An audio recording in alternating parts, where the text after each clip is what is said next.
Alright, welcome to a new series on the channel. This is going to be my Lofoten training diaries. I've entered the Lofoten Ultra-Trail 50-mile race, and that's in Norway, of course. That's at the end of May, 31st of May, and it's currently the 15th of February, so I'm just coming to the end of week one of what's going to be a 16-week training block. I'm going to be documenting it here on the channel. So if you're new to the channel, I'm Colin. I'm a trail runner in the Highlands of Scotland, which is where we are today. So I'll have a lot more to say as we go through the weeks about the race itself. The race is 50 miles and about 3,500 metres of elevation. So if you know Lofoten, it's lots of very steep, dramatic hills that kind of spring out of the ground. So I think there's a lot of long sections of sea level running, and then maybe about 6 significant climbs. So it's the first time I've done an ultramarathon. My longest distance has been about 24 miles to date when I did the Mamors round. So that was 24 miles and about 3,700 metres of elevation. I made a video all about it, so I'll put the link up to that. So yeah, taking on a 50-mile race, it's quite a significant undertaking. In terms of mileage, this is going to be a 34-mile week for week one, and that will gradually build up to 75 miles on a peak week. So that'll be the most mileage I've ever done in a single week, but I think it'll give me some good sort of confidence going into the race if I've had 75 miles under my belt, albeit spread over a week. So I'll just briefly stop here and spin you around. So I'm on the West Highland Way just now between Glencoe and Bridge of Orchy, and it's a pretty stunning place. We had snow last night, which wasn't forecast, but you come across Rannoch Moor and it's quite a bleak place, to be honest, but very impressive. I've decided I want to make my long runs at the weekend a bit of a treat, so I'm going to make the effort to come to places like this, somewhere a bit special. You know, I could just bash it out on the roads near where I live, but I think this is something to look forward to, and probably emulates the style of running I'll be doing in the race. You know, it's trails but not overly technical, just try to build up the mileage.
It's the end of week 2 of the plan.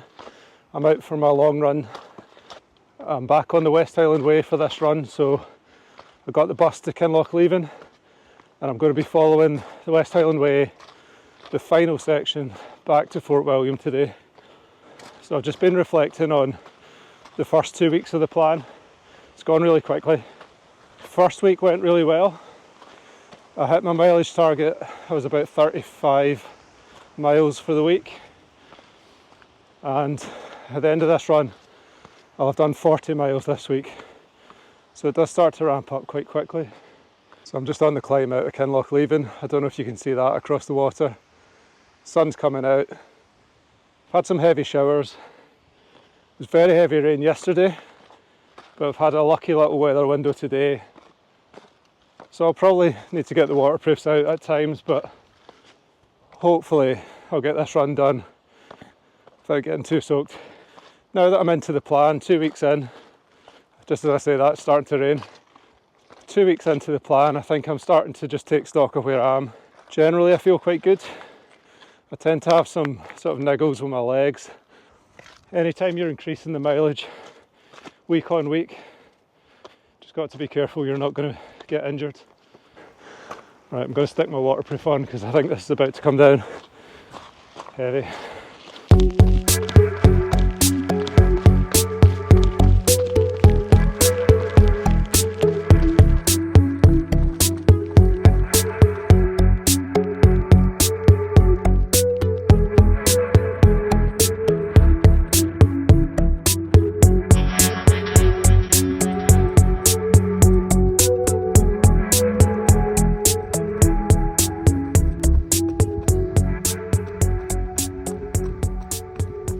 So I had to put the camera away for about an hour because it's just been really heavy showers, more or less non-stop. So, you know, this training block's about learning to go for long periods of time, maybe in not ideal conditions. So I'm trying to think of it that way. 2 weeks in, I'm starting to kind of think about where I'm at fitness-wise. To be honest, I've been a wee bit frustrated with myself. I feel like I've not been putting in very hard efforts. I've been doing the miles, you know, I've stuck to the plan. I suppose anyone who's got a Garmin watch will know it's not shy in telling you where you're falling down, and you know, it keeps saying that I'm not doing enough what Garmin calls high aerobic activity, so that would be like tempo and thresholds runs. And I do tend to possibly overdo the easy runs. And I think my easy runs are probably a bit too slow. I typically do somewhere between 8 minutes 50 a mile and 9 minute miles for my easy runs. I think that probably needs to be closer to 8:30 or even 8:20, so that my heart rate's kind of coming up into maybe the 140s. 150 is about the limit for me. I'm just trying to trust the process, follow the plan. This plan is quite challenging. There's some back-to-back long runs. It's going to take me quite soon into mileage territory that I've not done before. I think when you're faced with something like a 50-mile race, it makes you think, you know, what am I willing to do for this? I'm quite happy coming out running 6 days a week. I enjoy that. But it's all the other aspects of your life as well. Are you sleeping properly? Are you eating well? Are you looking after your legs? And if I'm honest, the big one for me is, are you drinking too much? I'm a bit too fond of a beer, and that's something that I'm going to have to reckon with if I'm doing this. But the rain's coming back on. I'll put the camera away. I'm going to be making videos like this throughout the training block. Next one, I'm going to be going to Malaga in a couple of weeks for a week away and a bit of training. If you want to follow along, please like the video, hit subscribe, and I'll see you in the next one.